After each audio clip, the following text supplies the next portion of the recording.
अभी मैं अगर पर्टिकुलर 4 चीज़ें अलग अलग जगह पे जाऊँ सीखने के लिए, अगर कैमरा सीखने अलग जगह जाओ या एडिटिंग सीखने अलग जगह जाओ, तुमको और भी जगह पे बहुत जगह पे मिलेंगे क्लासेस से रिलेटेड, लेकिन सारी चीज़ें एक जगह नहीं मिलेगी। और ये सारी की सारी चीज़ें सिनेमैटिक्स से लेके, स्क्रिप्टिंग से लेके, एडिटिंग से लेके, एक्टिंग से लेके, डायरेक्शन से लेके, हर एक चीज़ तुमको सारी की सारी सभी ऑल इन वन सब कहाँ मिल रहा है आपको? मुंबई फिल्म एकेडमी में मिल रहा है आपको। इससे बेस्ट अपॉर्चुनिटी मेरे को नहीं लगता है कि यहाँ पर और किधर अवेलेबल हो सकती है।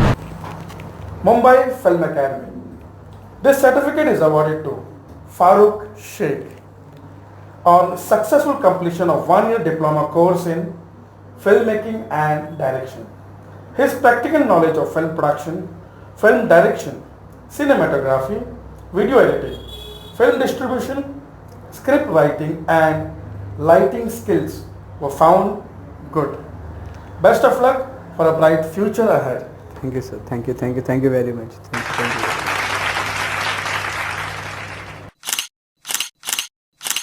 हाय फ्रेंड्स, मेरा नाम फारूक शेख है और मैं बेसिकली मुंबई से बिलोंग करता हूँ। और मुझे इंटरेस्टिंग पार्ट था इस क्रिएटिव फील्ड्स में कहीं पर वर्क करने के लिए।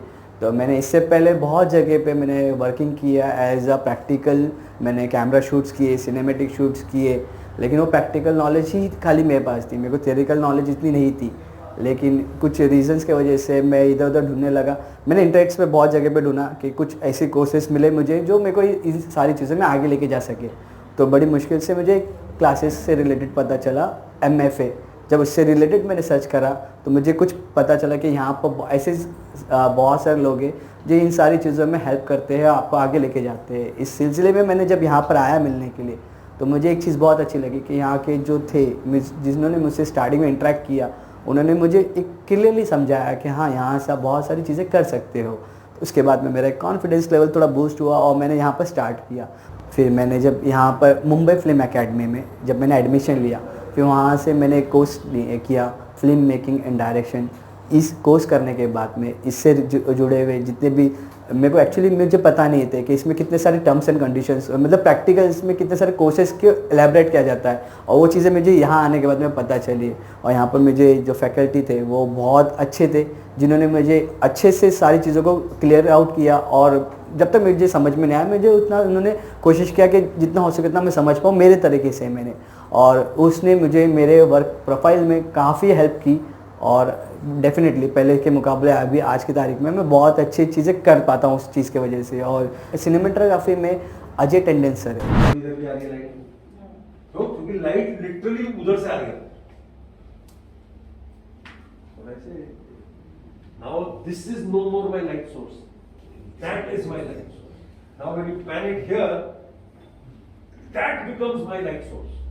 बट वो एंगल पे जाके पीछे भी जा रही है। जिसे चाहिए तो आने दो, नहीं चाहिए तो काट डालो। जो वाकई में बहुत अच्छे, जिनके वजह से मेरा जो लाइटिंग का इशू था वो सबसे पहले क्लियर हुआ। क्योंकि बेसिकली हम शूट्स करने के लिए डायरेक्ट कैमरा लेके जाते हैं शूट करने के लिए, लेकिन हमको लाइट का सेंस नहीं होता है। और विदाउट लाइट के हम प्रॉपर जो हमको आउटपुट चाहिए था हम नहीं ले पाते। और ये प्रॉपरली क्लियर लाइट का इंपॉर्टेंस मुझे पता लगा अजय सर से मिलने के बाद में। अजय सर ने मेरा ये लाइट्स के बारे में बहुत सारे इश्यूज़ क्लियर किए।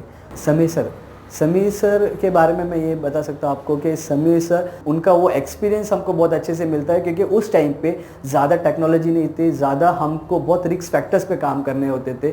और वो सारी चीज़ें उन्होंने किया है प्रैक्टिकली। और उन्होंने जो शेयरिंग किया हमारे से, हमको पता चला कि तब में काम करने में और अब में काम करने में कितना डिफरेंस हो चुका है और बैलेंस हमको कैसा करना ज़रूरी है। और वाकई में उनके टाइम पे जो चीज़ें अवेलेबल थी उसमें उस टाइम पे वो काम निकालना और अब के टाइम में ये चीज़ें में काम निकालने में बोलते ना बहुत फ़र्क आ जाता है। जब भी पॉसिबल नहीं था तो भी कर लेते थे, अब बहुत सारी चीज़ें होने के बाद में भी हम नहीं कर पाते। क्यों? इसके रीज़न यही है क्योंकि हमको जो छोटे छोटे जो इसके जो लॉजिक्स होते हैं, छोटे छोटे इसके जो सेंस होते हैं वो हम लोग मिस कर देते हैं। और वो चीज़ें यहाँ पर हमको प्रॉपरली अच्छे से गाइड की जाती है। प्रदीप रोत्रे सर, मैं एक्चुअली इनसे तो बहुत खुश हूँ, क्योंकि लिटरली साउंड से रिलेटेड भी बहुत सारी चीज़ें खेल सकते हैं। मेरे को इनसे मिलने के बाद में पता चला। नहीं तो मैंने खाली साउंड को एज अ म्यूज़िक के तौर पे लिया था। मैंने खाली एज अ म्यूज़िक एंजॉय करने के हिसाब से मैंने साउंड्स को कभी भी यूज़ किया। लेकिन बाद में जब सर की क्लास में अटेंड किया तो तब पता चला कि साउंड्स में हम बहुत सारी चीज़ें कर, इनफैक्ट विदाउट विजुअलाइज के, विदाउट वीडियो के मैंने मूवी बनाना साउंड से यहाँ पर सीखा कि सर के क्लास में के साउंड से मूवी कैसे बनाते हैं विदाउट वीडियोस के, विजुअल्स के। और ये प्रदीप रोत्रे सर के ही साथ में हुआ मेरे को कंफर्टेबल। सुधांशु दुबे सर की जो राइटिंग स्किल्स है और उनके समझाने का तरीका है वो बहुत यूनिक है, अलग तरीके है। मतलब ऐसा नहीं लगता है कि हम कोई स्टोरी लिख रहे हैं, ऐसा लगता है कि वो हमारा ही एक लाइफ का एक पार्ट है, हिस्सा है, बस उसको हमको बाहर निकालना आना चाहिए। जैसे कि हमारे लाइफ में इतनी सारी कहानी जुड़ी है, अगर बेसिकली एक इंडिविजुअल पर्सन को देखें तो सभी की किसी न किसी की लाइफ में ना कहानी होती है, बस वो चीज़ों को जोड़ के बाहर निकालना और उसको लिखना। देखो कहने के लिए तो सब लोग बोलेंगे कि मेरे पास 100 कहानी है, 17-60 कहानी है, लेकिन लिख के बाहर निकालना, पेपर वर्क में लेके आना बोले तो वो हर कोई नहीं करता है। और इस जो पैटर्न होता है कि मेरा डाउट्स कि किस तरीके से लिखूँ, कैसा लिखूँ, क्या लिखना है, फर्स्ट वर्ड क्या स्टार्ट करना है, एंड कहाँ करना है, मेरा स्टार्टिंग से लेके एंडिंग तक जो उसका जो भी डायग्राम होता है पूरा प्रॉपरली कैसा होना चाहिए।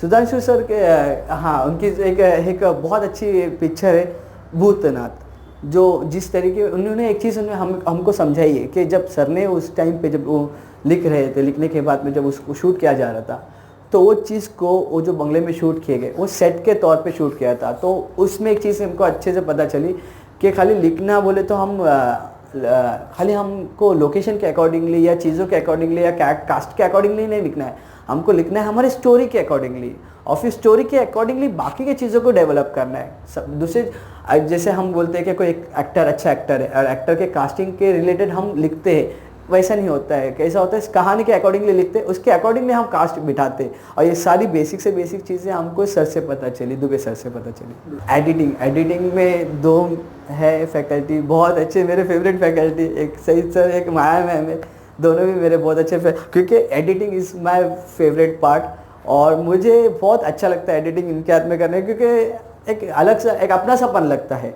बेसिकली होता है कि एडिटिंग को बहुत से लोग है ना भागते हैं उससे कि यार ये चीज़ें कैसी पॉसिबल होगी नहीं होगी, बहुत सारे टूल्स होते हैं, बहुत सारे अप एंड डाउन स्क्रॉलिंग करने पड़ते हैं, यहाँ से वहाँ जाने पड़ते हैं। लेकिन कैसे अगर मैं बेसिक बताऊँ, अगर इसको मैं अगर गेम फॉर्म में देखूँ, अगर हम गेम खेलते हैं तो एक एक लेवल्स क्लियर होते हैं, एक एक लेवल्स अप होते हैं, तो जैसे जैसे लेवल्स अप होते हैं वैसे से तुम्हारा गेम स्ट्रांग बनता है। तो उसी तरह एडिटिंग भी यही फंड है, जैसे गेम्स के तरह खेलो, इसको गेम्स के तरह करो, जैसे जैसे एक एक गेम्स क्लियर करोगे, लेवल अप करोगे, तुम्हारा स्किल्स बढ़ते जाएगा, ऑटोमेटिकली तुमको और उससे मोहब्बत होने लगेगी। और मुझे दोनों का भी सिखाने का तरीका बहुत अच्छा लगता है। महेश सर ने हमको बारीकी है ना प्रैक्टिकल को कैसे थ्योरी में कन्वर्ट करते हैं और थ्योरी को कैसे प्रैक्टिकल में कन्वर्ट करते हैं उन्होंने सिखाया। और एक होता है कि हम थ्योरी बहुत कर लेते हैं, हम चीज़ें बहुत सीख लेते हैं, लेकिन जब उस चीज़ को एक्टिव करना है, मतलब प्रैक्टिकल फॉर्म में लेके आना है, वो झटके में नहीं होता है। तो उसके लिए कॉन्फिडेंस चाहिए, और कॉन्फिडेंस को निकालने के लिए महेश ने हमारी बहुत हेल्प की है कि स्टेज फियर कैसा होता है। अगर हम कैमरा कॉन्शियस है तो हम कैमरे को कैसा फेस कर सकते हैं, और कैमरे से हम क्या क्या खेल सकते हैं, किस तरीके से खेल सकते हैं, ये सारी चीज़ें हमको महेश ने बताई। इसको थियरी वे में भी बताया, प्रैक्टिकल वे में भी बताया, और थियरी वे में कुछ ज़्यादा ही उनके थॉट्स अलग होते हैं, उनके थॉट्स के वे में बोलते हैं, तो बेसिकली उनका ये थोड़ा सा यूनिक नहीं है। परम कारला सर भी बहुत उनका तरीका अच्छा लगा, इसलिए क्योंकि वो हमारे साथ में मिल के काम करते, मतलब मिल के समझाते हैं। परम सर का marketing skills, I love that part. उनका एक मार्केटिंग है, किस तरीके से चीज़ों को करना है। एक होता है ना कि हम खाली सीख रहे हैं, लेकिन हमको सेल भी करना है चीज़ों को। अगर हमने कुछ बनाया है तो उसको सेल भी करना चाहिए। किस तरीके से करेंगे, कहाँ से करेंगे, कैसा होगा।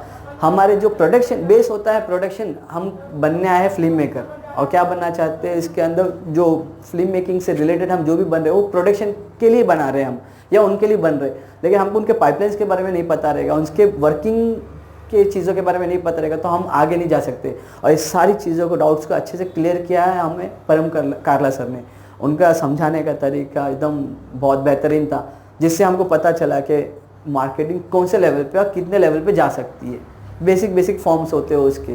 मुंबई फिल्म एकेडमी के बारे में मैं ज़्यादा से ज़्यादा यही बताऊंगा आपको, it's a very beautiful thing के ना हमको प्रैक्टिकली सामने फेस टू फेस होके कोई मिला है जो बेसिकली हमारी डाउट्स क्लियर करे। अभी मैं अगर पर्टिकुलर 4 चीज़ें अलग अलग जगह पे जाओ सीखने के लिए, अगर कैमरा सीखने अलग जगह जाओ या एडिटिंग सीखने अलग जगह जाओ, तुमको और भी जगह पे बहुत जगह पे मिलेंगे क्लासेस से रिलेटेड, लेकिन सारी चीज़ें एक जगह नहीं मिलेगी। और ये सारी की सारी चीज़ें सिनेमैटिक्स से लेके, स्क्रिप्टिंग से लेके, एडिटिंग से लेके, एक्टिंग से लेके, डायरेक्शन से लेके, हर एक चीज़ तुमको सारी की सारी सभी ऑल इन वन सब कहाँ मिल रहा है आपको? मुंबई फिल्म एकेडमी में मिल रहा है आपको। इससे बेस्ट अपॉर्चुनिटी मेरे को नहीं लगता है कि यहाँ पर और किधर अवेलेबल हो सकती है।